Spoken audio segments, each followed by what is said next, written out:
So if you were here last Sunday, Pastor Christine wasn't as well, and I was the preacher, and I talked about the images that were used in Scripture of enslavement, ways that we're either enslaved to sin or we're enslaved to God. It's provocative language, but the only way to be free, according to Paul, is to be enslaved to God.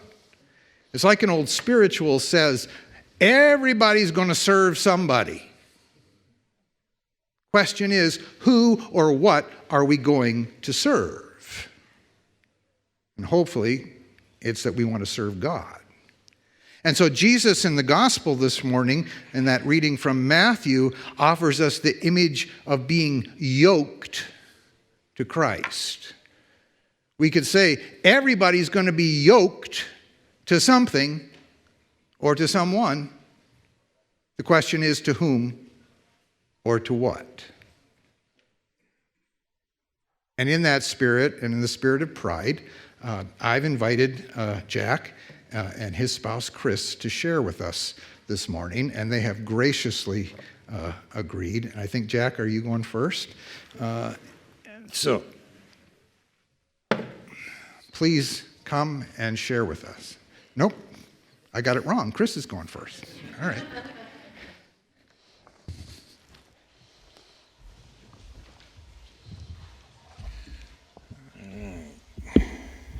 Good morning, everybody. So, I don't know if I'm excited to be here or I'm just over-caffeinated. Maybe a little bit of both. Anyway, I appreciate the invitation to come share. Jack and I did these shares a couple weeks ago for the First Baptist Church in Mandeville, which I never thought I would step foot in a Baptist church. But I didn't realize there were Baptists that were, let's say, progressive, and that's one of them. So it was a really good experience. Lots of LGBTQ plus folks in the audience that day.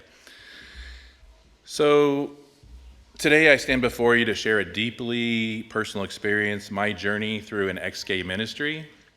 For those of you who don't know, never heard of an ex-gay ministry, when I was coming out in the early 90s, it was like a big, it was, I don't say a big thing, but it was popular. There were a lot of them.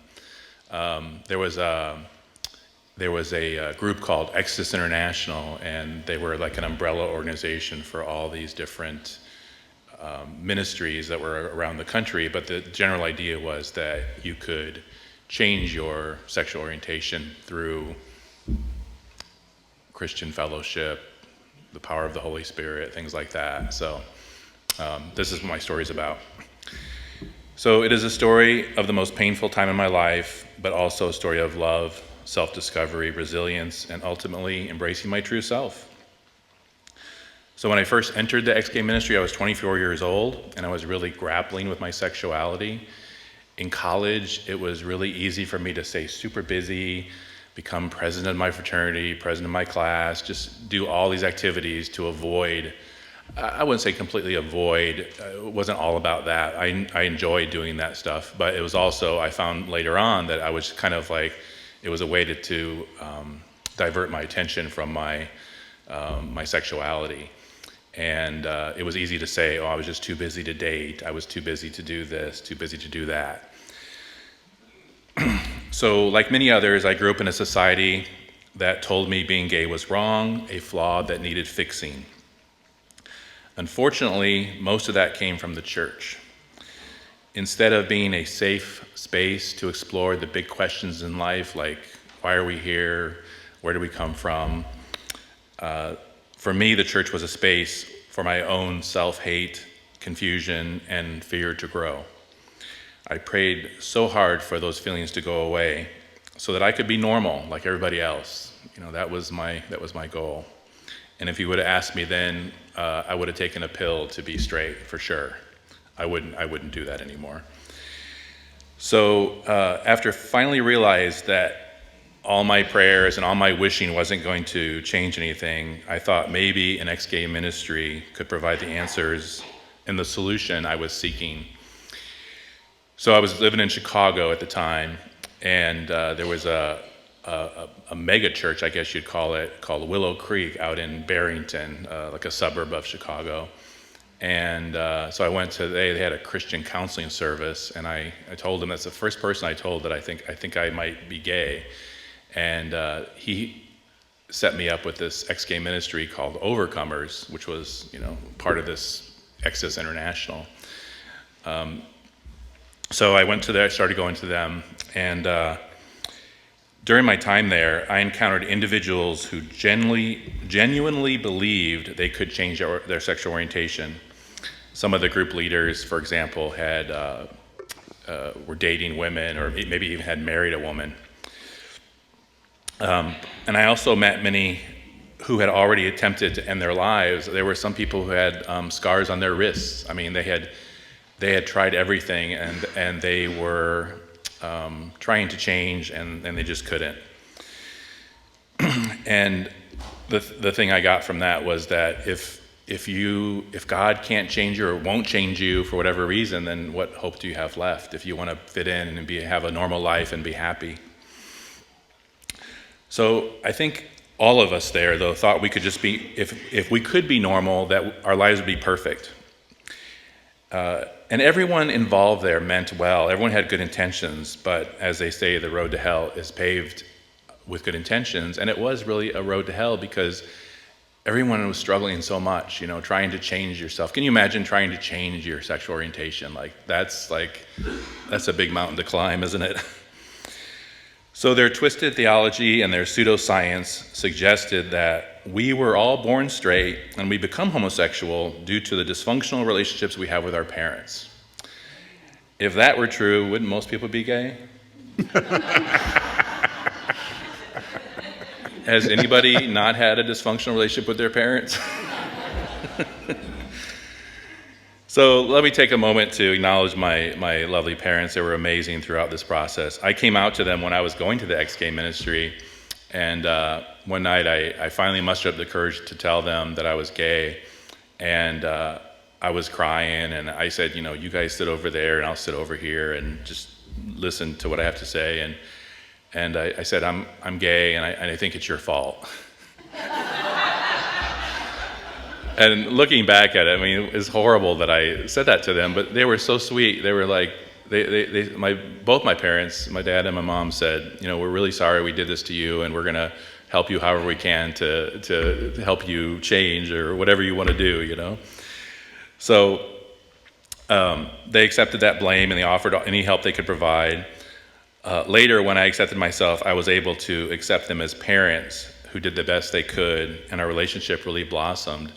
I did a course once that suggested that human relationships operate in one of four fields. One is mother-child, father-child, admirer, and then playmate-sibling.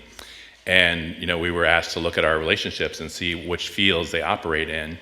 And my relationship with my mom at that time was 100% mother-child. My dad, 100% father-child.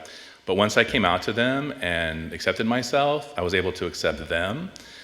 And our relationship shifted, so we were able to add admirer. I actually started admiring my parents. And playmate sibling, we could have fun together, we could be silly together. They became like some of my best friends, actually. So that was a wonderful part of this whole process. So as time went on in the ex-gay ministry, I began to question the very foundation of this ministry. The more I explored my own feelings and experiences, my lived experience, the more I realized my sexual orientation was an integral part of who I am. And the only thing that was wrong with me was that I thought something was wrong with me. That was the only thing. So I discovered that being gay is not a flaw, it's not a mistake, it's not something that needs to be fixed, simply a part of my authentic self. So in that process, I started talking to gay people who accepted or were in the process of accepting themselves. It was during this time that I met my first partner, a really loving, beautiful man who showed me the beauty of embracing myself, letting go of the shame, and building a new set of beliefs that empowered me. So through my relationship with him, I saw that my old beliefs were killing me, and if I was to survive and thrive, I had to create a new foundation, a new set of beliefs that supported me being who I am. So one of those beliefs I got from another course I had done was that I am whole, perfect, and complete just the way I am, and the corollary is, and just the way I'm not. And there's another quote I want to share from Eckhart Tolle, who was, I started like really diving into these spiritual books. Conversations with God was a big thing for me. Eckhart Tolle's Power of Now and New Earth were big things. But one of the questions Eckhart Tolle answered in this book was, how am I important? Somebody asked him, how am I important? Why am I important? And his answer that I'll never forget was, you are allowing the divine purpose of the universe to unfold. So everybody's individual experience is part of this, say, grand mystery, grand experiment, allowing the universe to experience itself through our lives. So that really, I found that very moving, and it really impacted my life. Knowing that my own experience was important, even all the struggle, all the wonderful times, all the bad times, it was all important. So unfortunately, it wasn't as easy as just flipping a switch to shift my perspective and my belief system. I had all these voices in my head. Sometimes I thought it was the devil, and sometimes I thought it was God. Sometimes it seemed like everything was, I was okay the way I was. Other times it seemed like, no, you're not. No, you're not. This is not right. So it took many dark nights of the soul and a week-long hospital stay before I was finally free. It was during the time in the hospital that my darkest night of the soul somehow allowed my mind to be free of those voices. It was kind of like if I was a computer, I would have had a virus that kept telling me that something was wrong with me. And somehow one night it was a really bad night, but the next morning I woke up and everything seemed different. It was almost like that virus was gone for the first time in my mind, and my mind was able to function properly for the first time. So that was so freeing. And I was really afraid it would come back after that, but it never did. So I woke the next morning, everything looked and felt differently. It was truly a miracle for me and a life of miracles. I could see clearly for the first time that I was a creation of the universe. And like I said earlier, I was allowing the universe to experience itself through my own unique life. So I share my story today to shed light on the complexities of human sexuality and the journey many LGBTQ+ individuals undertake.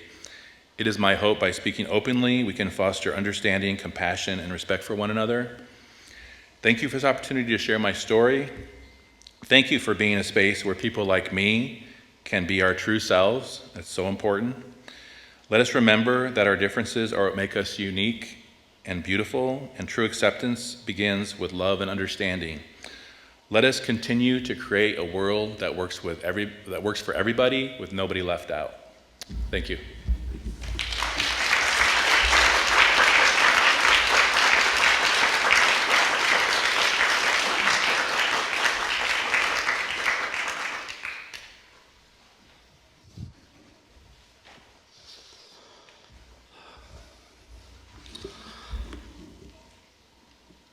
I stand before you to tell my own story.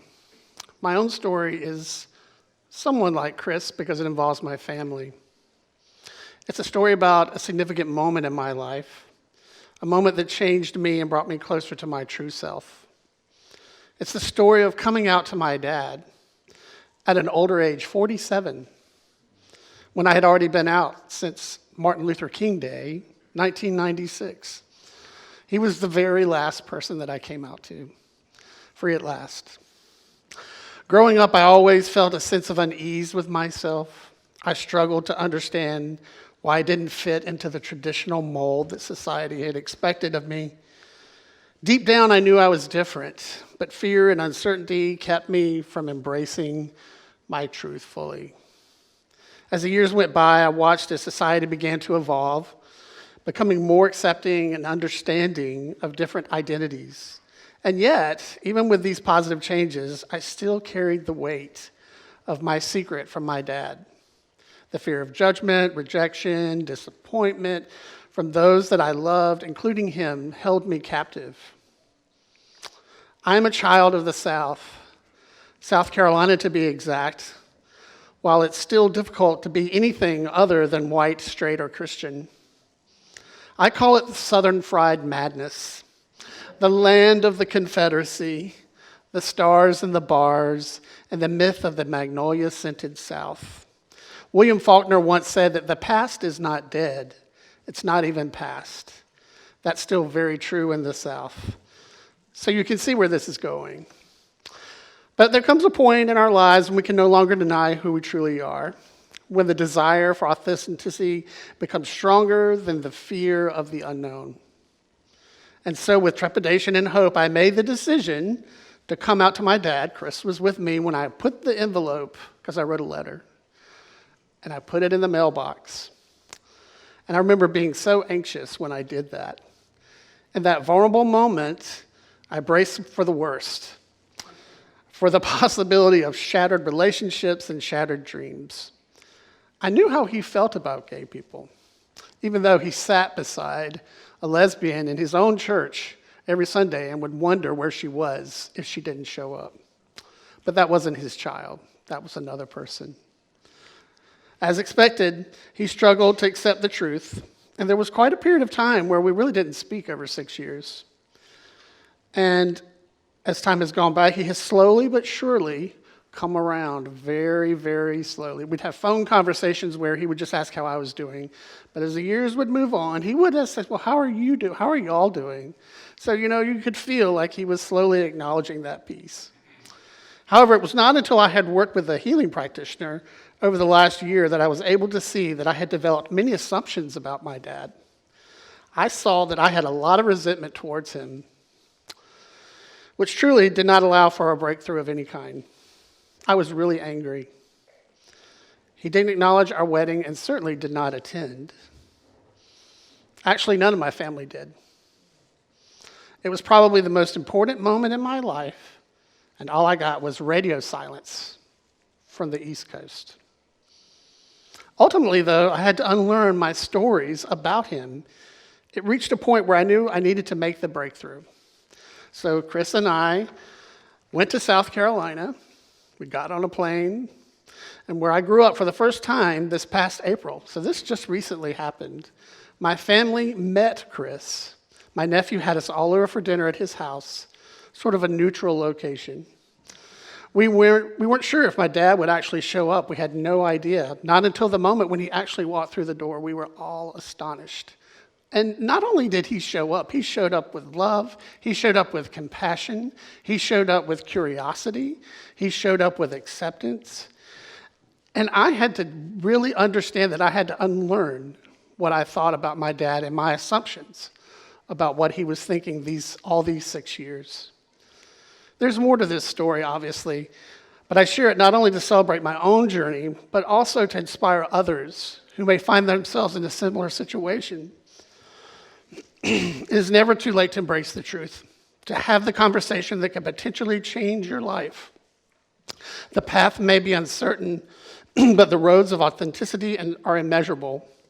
To all the parents and siblings, friends and loved ones who stand by their children when they come out, your support makes all the difference.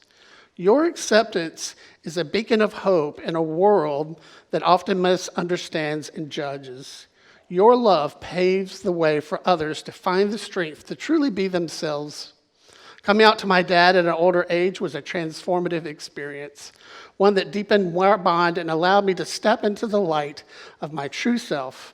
It is a testament to the power of love and acceptance. Thank you for listening, for being a part of this important moment in my life, and for reminding us all that love knows no boundaries. Together, let us continue to build a world where everyone can embrace themselves and those that they love.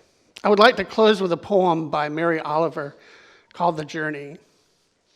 One day you finally knew what you had to do and began, though the voices around you kept shouting their bad advice, though the whole house began to tremble and you felt the old tug at your ankles. Mend my life, each voice cried, but you didn't stop. You knew what you had to do, though the wind pried with its stiff fingers at the very foundations, though their melancholy was terrible. It was already a late night, and the road full of fallen branches and stones. But little by little, As you left their voices behind, the stars began to burn through the sheets of clouds, and there was a new voice, which you slowly recognized as your own, that kept you company as you strode deeper and deeper into the world, determined to do the only thing you could do, determined to save the only life you could save. Thank you. Thank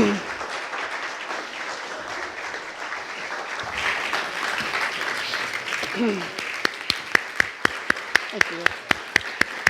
Thank you. I think I'm supposed to. Thank you, Jack and Chris. I think we stand as an expression of standing with you, and we applaud your story, your journey, your courage and compassion, and we applaud you.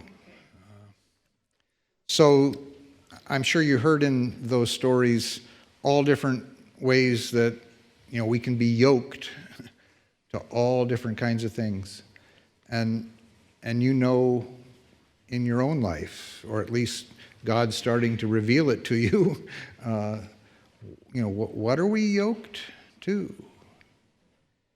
Hear Jesus' invitation this morning. Come to me, all you that are weary and carrying heavy burdens, and I will give you rest. Take my yoke upon you and learn from me. For I am gentle and humble in heart, and you will find rest for your souls. For my yoke is easy and my burden is light.